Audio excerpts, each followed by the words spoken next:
জীবনে এমন একটা সঙ্গী থাকলে জীবনে আর কিছু চাবার থাকে না। তো এমন একটি গল্প আপনাদের আজকে শোনাবো, আর গল্পটি শুনে আপনারা অবশ্যই কাঁদতে বাধ্য হবেন। তো পুরো গল্পটি শুনুন, আশা করি অনেক ভালো লাগবে। একবার এক ছেলে তার কলেজের এক সুন্দরী মেয়েকে জিজ্ঞাসা করলো, আমাকে কি তোমার বিএফ বানাবে? মেয়েটি হেসে মজার ছেলে বলল, বিএফ এর মানে কি সেটা আগে আমাকে বলো।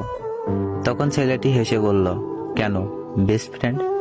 এমন সুন্দর উত্তর শুনে মেয়েটি রাজি হয়ে গেল। ধীরে ধীরে তাদের মধ্যে গভীর বন্ধুত্ব সৃষ্টি হলো। কিছুদিন পর ছেলেটি আবার মেয়েটিকে বলল, আমি কি তোমার বিএফ হতে পারি? মেয়েটি তখন জবাব দিল, আমরা তো এখন বিএফ হয়েই আছি, আবার কিসের বিএফ হব? ছেলেটি বলল, এটা ওই বিএফ না, এবারের বিএফ মানে বয়ফ্রেন্ড। মেয়েটির ইতিমধ্যে ভালো লেগে গিয়েছিল ছেলেটিকে। এরপর তাদের মধ্যে প্রেম হয়, প্রেম থেকে পরিণত হয় বিয়ে। বিয়ের কয়েক মাস পর মেয়েটি ছেলেটিকে বলল, শুনছ, তুমি বাবা হতে চলেছ।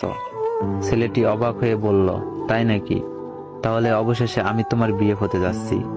মেয়েটি হেসে জিজ্ঞেস করলো, এই বিএফ এর মানে কি আবার?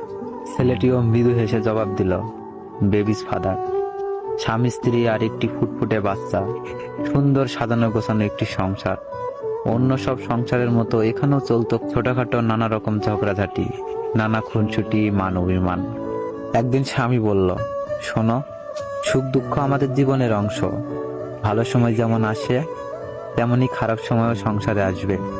আমাদের মধ্যে ভালো বোঝাপড়া তৈরি হলে তবেই হবে বিয়ে। স্ত্রী কিছুটা উৎসাহিত হয়ে জানতে চাইল, এটা আবার কোন বিয়ে?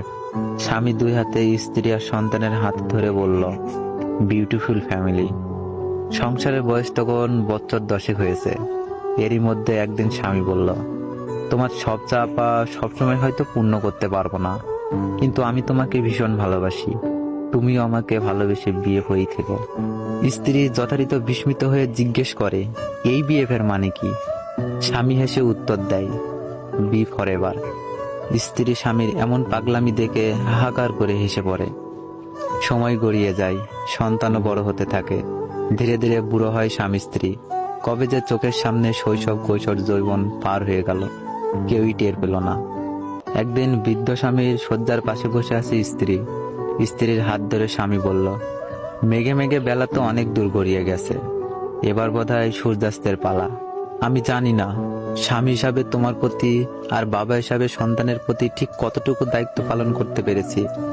হয়তো এই শয্যা থেকে আর ওঠাই হবে না। যদি সত্যি সত্যি না উঠতে পারি, আমাকে তুমি ক্ষমা করে দিও। আর তখন স্ত্রীর হাতটা বুকে নিয়ে বিস্মিত হেসে স্বামী বলল, বিএফ। স্ত্রীও বরাবরের মতো জিজ্ঞাসু দৃষ্টিতে তাকায় স্বামীর দিকে। স্বামী তখন বলল, এই বিএফ এর মানে বাই ফরএভার। স্ত্রীর চোখে অশ্রু এসে যায়। হঠাৎ প্রথমবার বিএফ বলার মুহূর্তটি মনে পড়ে যায় তার।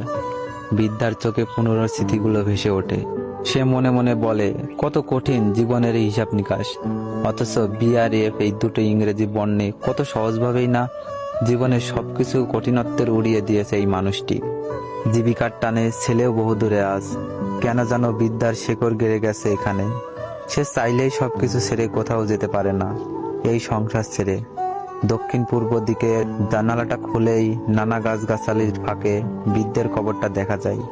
এদিক সেদিকে তাকিয়ে বৃদ্ধা ফিস ফিস করে বলে, শুনছ, তোমার পাশের কবরটা তৈরি হয়ে গেছে, আমি শীঘ্রই আসছি। তোমার বিএফ হয়েই থাকবো চিরদিন। ও হ্যাঁ, এই বিএফটার মানে বলে দিই, বিসাইড ফরএভার। গল্পটি কেমন লাগলো? যদি ভালো লেগে থাকে একটা শেয়ার করে দিন।